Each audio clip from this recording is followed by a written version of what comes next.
Well, here I am. Could be, got Star Wars Battlefront there, but instead I gotta review this.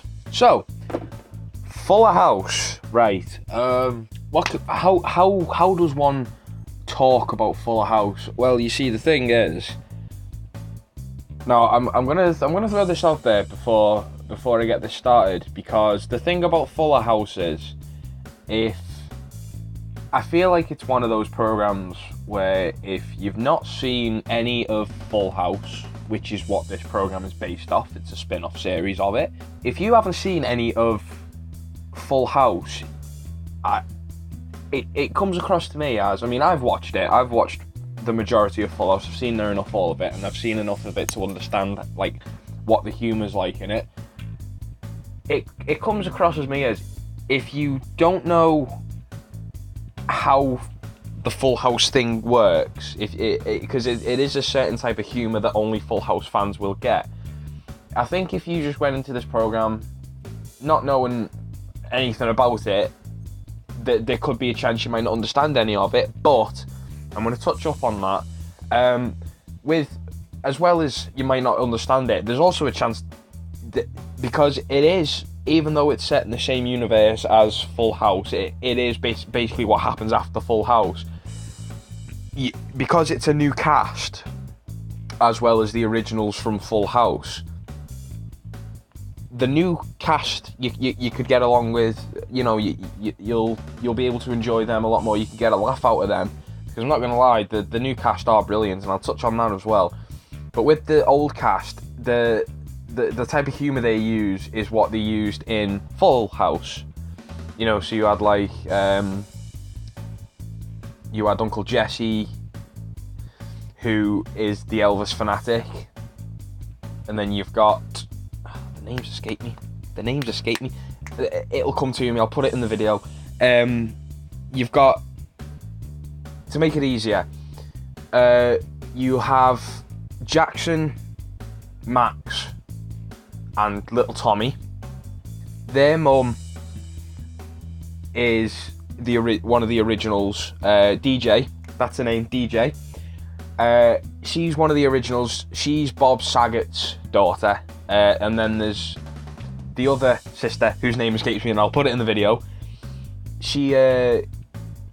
Them two are from the original Full House series. And then there's, I think her name's Kimmy. She was in the original Full House series as well. She's not a family member, she's just a friend.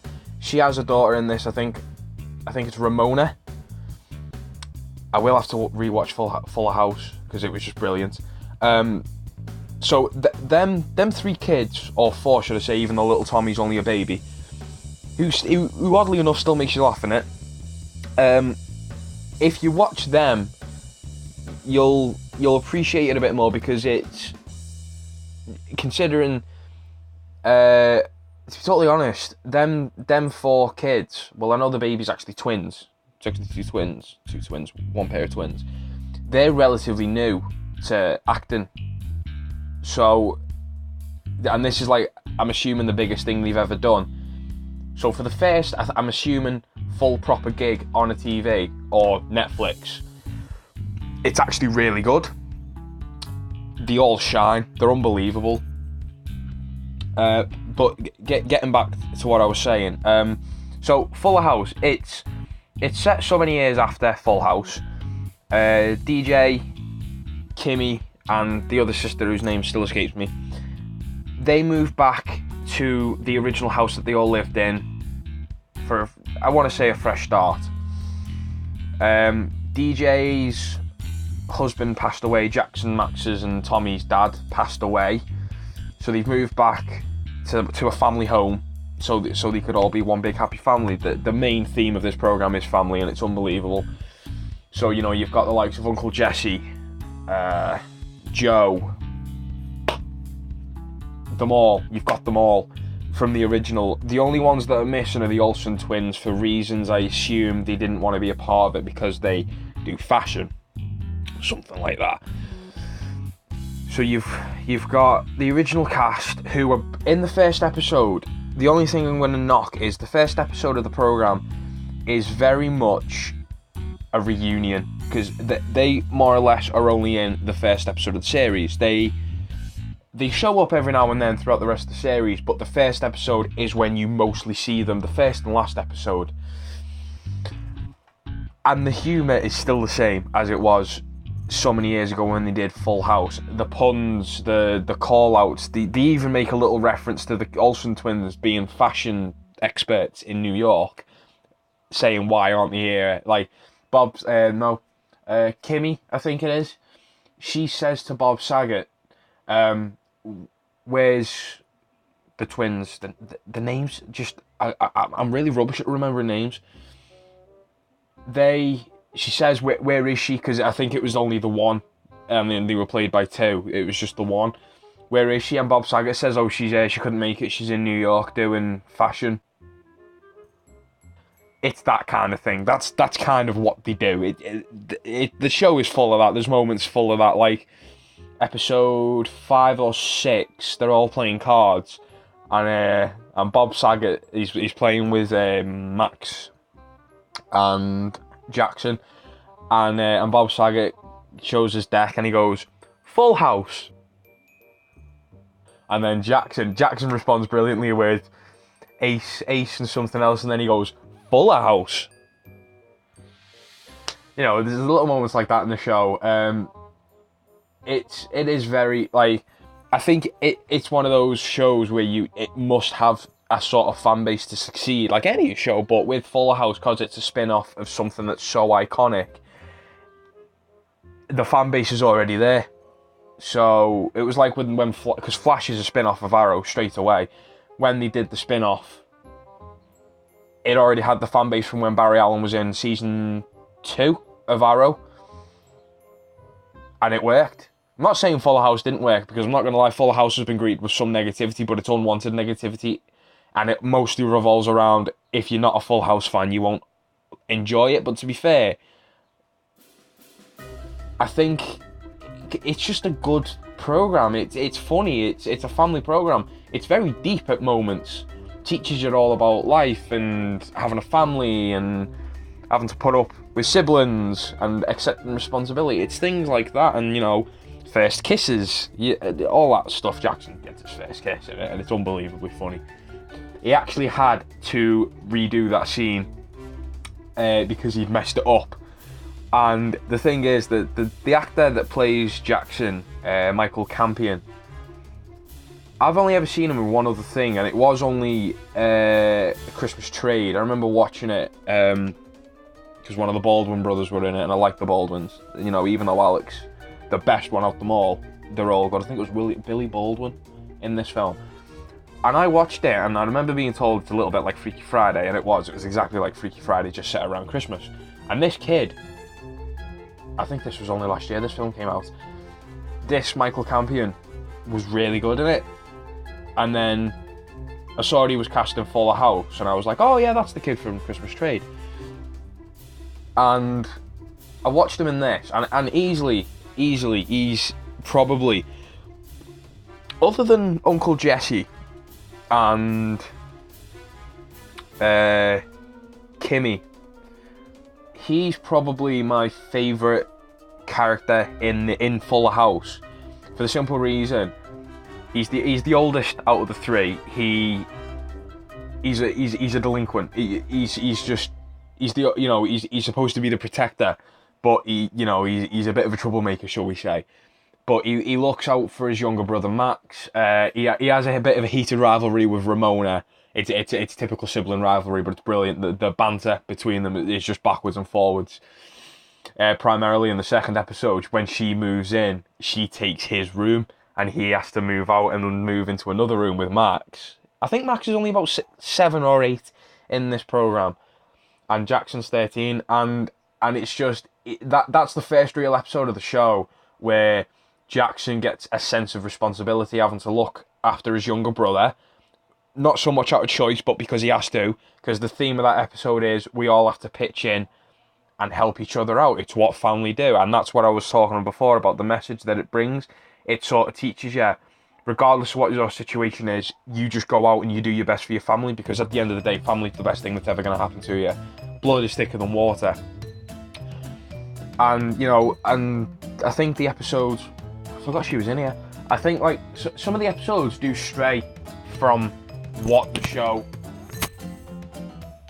gets across to you. The thing with it is, it tends not to be a spin-off from Full House, and it becomes its own thing at some point over the course of the series. But then something will happen in one of the episodes that makes you go.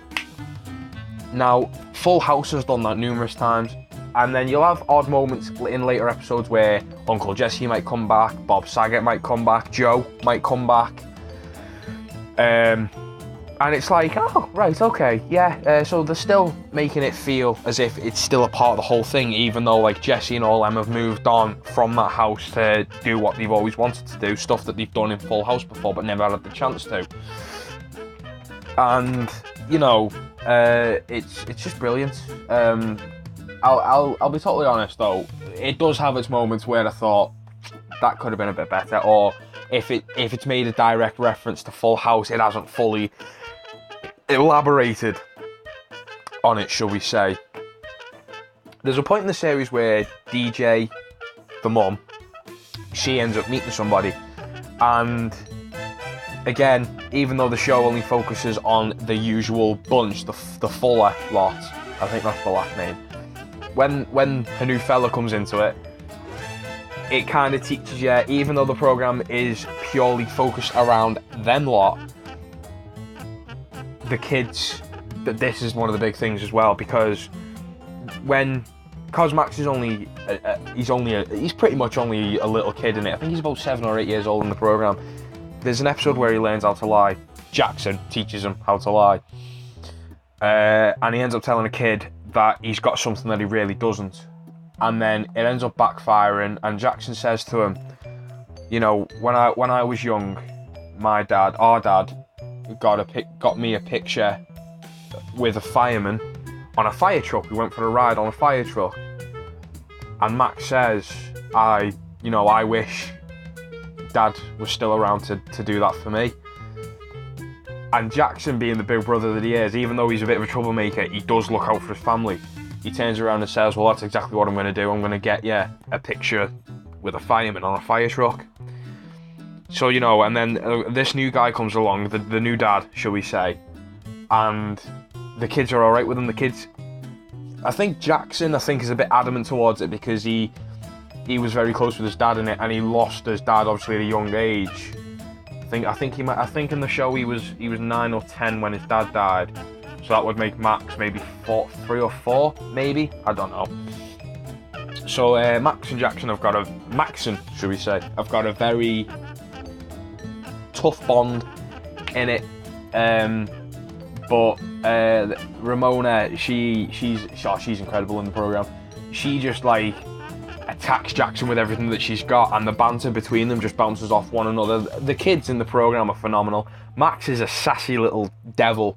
He's unbelievable in it. Jackson, he's unreal. He's gonna. Well, season 2's been confirmed. He's gonna steal the show again in season 2. I know for a fact he will, because there's so many moments in this program where you just think that kid's got sass.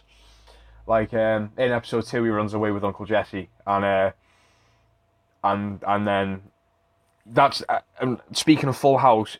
The auntie says to Jackson, when your mum was a kid, she ran away to the garage because she didn't like the idea of having to share a room with her sister. She wanted a bit of privacy, which is what Jackson really wants in this episode. And because she mentioned running away, he runs away, hides in Uncle Jesse's car, and then halfway to Atlanta, I think, basically Jesse sees him in the back of his car. He's singing Burning Love by Elvis just over and over and over and over and over. And Jackson does he just pops his head over the back of the car, like this back seat, as if to say, really? Again? And then he just sort of goes, stop! It's brilliant. And then he ends up taking him back home. But Jesse says to him, living with women, it's a life experience because you'll learn how to talk to them, you'll learn how to get along with them, and it's going to give you so many lessons in life where if you ever meet somebody, this will help you. And then when he goes back home, Jackson ends up saying to his mum, first dad dies, then we leave our home, leave everyone we know, move back into this house, I lose my room, I'm outnumbered, basically. Nothing's gone right for me, and it's kind of this moment where the mum realises what mistake she's made in giving up his room. She doesn't consent it with him, she just gives it away. And like she says to him, touching on about how sassy they are, she says to him, I went to the garage, you left the county. And he has this smug look on his face, and he says, hey, it says something like, let's not go on about whose runaway was better. And he's just got this smirk on his face as to say, I think mine was better. But I think I'm happy season 2 is going to be happening. I think it's shooting around May time, which will be 2 months from now. I'm happy season 2 is going to happen because with the way the season ends with basically all of the family coming together for the last point in the season, and I think DJ gets married to this fella, and Kimmy gets back with Ramona's dad and all that stuff because they'd split up. That's why they'd moved in. Season 2's got so much more to build up on and hopefully introduce more characters. Even though I'd like it to stay central to the Fuller bunch, it'd be nice if you get someone or like new neighbours or something like that become almost essentially a part of the family. I wouldn't complain if it was just the Fuller bunch because that's what the show purely focuses on, even though Kimmy's not a family member, she's a family friend. She's knew them since they were kids, basically. So it's kind of like, right, okay. Yeah, she's family. And that does teach you, even though she's not blood, she's family.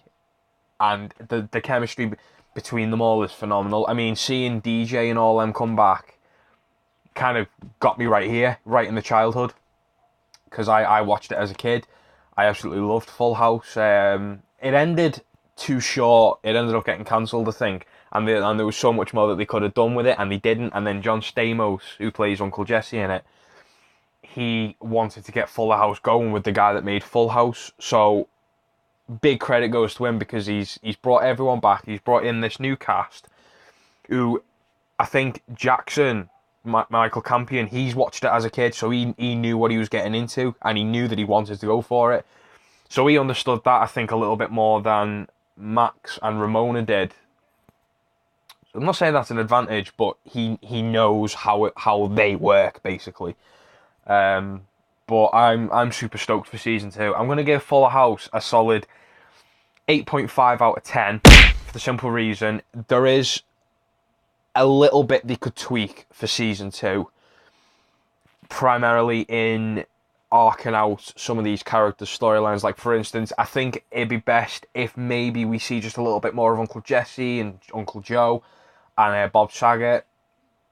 It'd be nice if we see a little bit more of them in season 2, because even though they do show up in season 1 a bit, they don't show up in it enough to sort of make you feel nostalgic, shall we say. So it'd be good in season 2 if, like, say, it's Jackson's 14th, because he's 13 in the show, or if they do it where he's a little bit older now, you know, if he's with Lola, his girlfriend, who he ends up kissing at the end of the season, you know, maybe if Max turning 10 becomes a thing, and, you know, 10th birthday, I don't know if that's a big thing, you know, I didn't really celebrate my 10th birthday, but, you know, if they do, even though they did this at the end of season 1, if they do another sort of big family event, because apparently there's meant to be a Christmas special in season 2, if there's some sort of big event that brings them all together again, because on screen all of them are just brilliant, really are.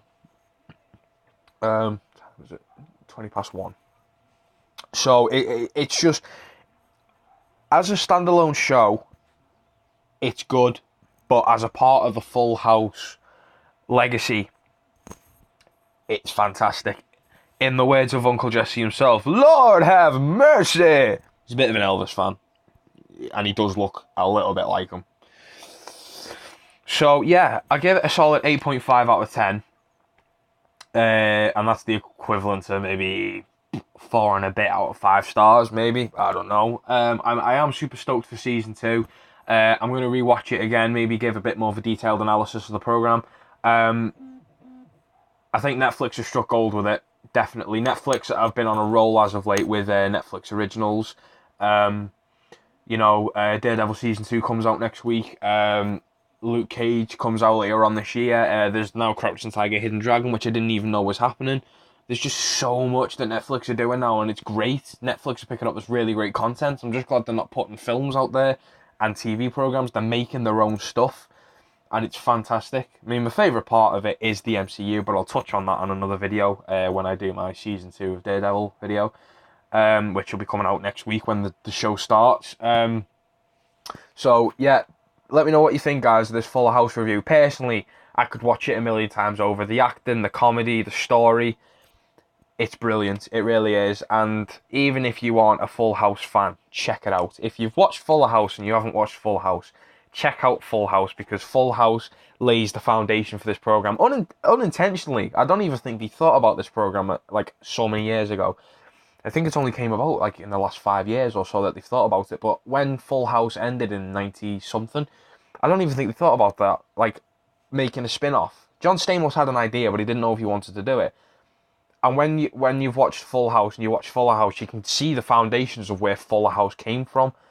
It's just unbelievable. I think I might actually go watch that right now. I think I might watch the first episode before work.